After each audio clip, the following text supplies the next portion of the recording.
Hello viewers, മാവ കിച്ചണിലേക്ക് എല്ലാവർക്കും സ്വാഗതം. അപ്പോൾ ഞാനിന്ന് വന്നിരിക്കുന്ന പാലക്കാട് സ്റ്റൈലിൽ നല്ലൊരു പടവലങ്ങ മുളകുപൊടിയുടെ റെസിപ്പി ആയിട്ടാണ് കേട്ടോ. അപ്പോൾ അതിന് മുമ്പ് നിങ്ങൾക്ക് എൻ്റെ വീഡിയോ ഇഷ്ടപ്പെടുകയാണെങ്കിൽ ഒന്ന് ലൈക്ക് ചെയ്യാനും ഷെയർ ചെയ്യാനും സബ്സ്ക്രൈബ് ചെയ്യാത്തവർ സബ്സ്ക്രൈബ് ചെയ്യാനും മറക്കരുത്. അപ്പോൾ ഇനി നമുക്കതെങ്ങനെയാണ് ഉണ്ടാക്കുന്നത് നോക്കാം. അതിന് വേണ്ടിയിട്ട് ഒരു കുക്കർ അടുപ്പത്ത് വെച്ചു. കുക്കറിലേക്ക് നമുക്ക് തുവരപ്പരിപ്പ് ഒരു ഗ്ലാസ് വെള്ളം ഒഴിച്ച് കൊടുക്കാം. അതിലേക്ക് 2 കൈപ്പിടി തുവരപ്പരിപ്പ് എടുത്തിട്ടുണ്ട്, അതായത് ഒരു അര കപ്പ് തുവരപ്പരിപ്പ് എടുത്തിട്ടുണ്ട്. അതിട്ട് കൊടുക്കാം. ഇനി അതിലേക്ക് പരിപ്പ് വേഗം വേവാനായിട്ട് തിളച്ചതാവാതിരിക്കാൻ വേണ്ടിയിട്ട് കുറച്ച് വെളിച്ചെണ്ണ ഒഴിച്ച് കൊടുക്കാം. ഇനി ഇത് ഹൈ ഫ്ലെയിമിൽ 1 വിസിലും ലോ ഫ്ലെയിമിൽ 2 വിസിലും വരട്ടെ.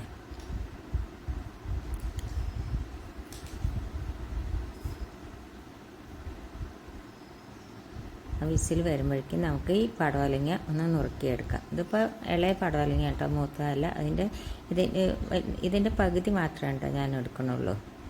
അപ്പം ഇനി അതിൻ്റെ നമുക്ക് തൊലിയൊന്ന് കളഞ്ഞെടുക്കാം. അതേമാതിരി കത്തിയോണ്ട് ഇങ്ങനെ ചീകി എടുത്താൽ മതി തൊലി. അപ്പം അതിൻ്റെ തൊലിയെല്ലാം കളഞ്ഞ് ഇനി നമുക്ക് അതിൻ്റെ ഉള്ളിലത്തെ കുരു കളഞ്ഞെടുക്കണം. അതിൻ്റെ ഉള്ളിലത്തെ കുരുവെല്ലാം കളഞ്ഞു. ഇനി നമുക്ക് ചെറുതാക്കിയിട്ടൊന്ന് നുറുക്കിയെടുക്കാം.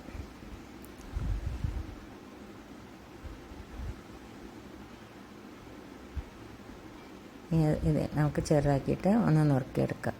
അധികം വലിയ കഷ്ണമാക്കണ്ട, ചെറുതാക്കിയിട്ട് വേണം ഇത് നുറുക്കിയെടുക്കാനായിട്ട്.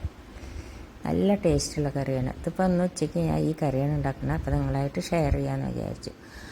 അപ്പോൾ വിസിൽ വന്നു. ഹൈ ഫ്ലെയിമിൽ 1 വിസിലും ലോ ഫ്ലെയിമിൽ 2 വിസിലും വന്നു. പരിപ്പ് വെന്തോന്നൊന്ന് നോക്കാം. അപ്പോൾ പരിപ്പെല്ലാം നല്ലപോലെ വെന്തിട്ടുണ്ട്. ഇനി എന്താ നമ്മൾ ചെയ്യേണ്ടത് വെച്ചാൽ ഇതിലേക്ക് നമ്മൾ ഈ പടവലങ്ങ നുറുക്കി വെച്ചില്ലേ, അത് നമുക്ക് ഇതിലേക്ക് ഇട്ട് കൊടുക്കാം. എത്ര പോകുന്ന കഷ്ണമായിട്ടാണ് കേട്ടോ ഞാൻ നുറുക്കിയെടുത്തിരിക്കുന്നത്. അതിലേക്ക് ഇട്ട് കൊടുക്കാം. ഇനി അതിലേക്ക് നമുക്ക് 1 തക്കാളി ഇട്ട് കൊടുക്കാം.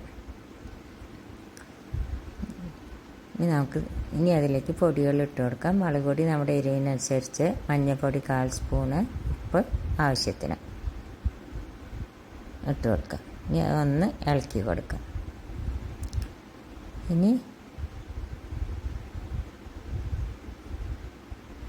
നമുക്ക് കുക്കർ സ്റ്റവ് ഒന്ന് കത്തിക്കാം. ഇനി 1 വിസിൽ വന്നാൽ മതി കേട്ടോ. ഇത് വേവാനായിട്ട് 1 വിസിൽ വന്നാൽ മതി. അത് വിസിൽ വരുമ്പോഴേക്കും നമുക്ക് ഒരു 3 ടേബിൾ സ്പൂണ് നാളികേരം എടുത്തിട്ടുണ്ട്. പിന്നെ ഒരു 1/4 സ്പൂണ് ജീരകം എടുത്തിട്ടുണ്ട്. അത് നല്ലപോലെ മിക്സിയിലിട്ട് നല്ലപോലെ ഒന്ന് അരച്ചെടുക്കാം. അപ്പം ഒരു വിസിൽ വന്നു. നമുക്കിതൊന്ന് തുറന്ന് നോക്കാം. വെന്തോന്ന് തുറന്ന് നോക്കാം. അപ്പോൾ പടവലങ്ങി തക്കാളിയൊക്കെ നല്ലപോലെ വെന്തിട്ടുണ്ട്. നല്ല ടേസ്റ്റുള്ള കറി കേട്ടത്. എനിക്ക് ഭയങ്കര ഇഷ്ടമാണ് ഈ കറി. വെന്തിട്ടുണ്ട്. ഇനി എന്താ ചെയ്യേണ്ടത് വെച്ചാൽ നമുക്കിതിലേക്ക് ഈ നാളികേരം ജീരകം കൂടി അരച്ചിട്ടില്ലേ, അത് നമുക്കിതിലേക്ക് ഒഴിച്ചു കൊടുക്കാം.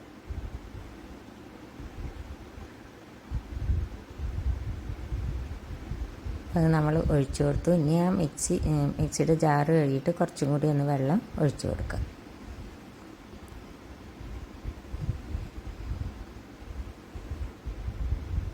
ഒഴിച്ചിട്ട് നല്ലപോലെ ഒന്ന് ഇളക്കി കൊടുക്കുക. ഇനി നല്ലപോലെ ഒന്നത് തിളയ്ക്കട്ടെ. അപ്പം നല്ലപോലെ തിളച്ച് കഴിഞ്ഞു. ഇനി എന്താ നമ്മൾ ചെയ്യേണ്ടത് വെച്ചാൽ ഇതിലേക്ക് 2 കരിവേപ്പിൻ്റെ ഇല ഇട്ട് കൊടുക്കുക. കരിവേപ്പിൻ്റെ ഇല ഇട്ട് കൊടുത്തു. അതിൽ ഉപ്പുണ്ടോ എന്ന് നോക്കട്ടെ. ഉപ്പൊക്കെ ശരിയാണ്. ഇനി നമുക്കിതിലേക്ക് വറുത്തിടാം. അതിനായിട്ട് ഒരു ചീനച്ചട്ടി അടുപ്പത്ത് വെച്ചു. അതിലേക്ക് കുറച്ച് വെളിച്ചെണ്ണ ഒഴിച്ചു കൊടുക്കുക. എന്നിട്ട് അതിലേക്ക് ഉള്ളി അരിഞ്ഞത് ഇട്ട് കൊടുക്കുക.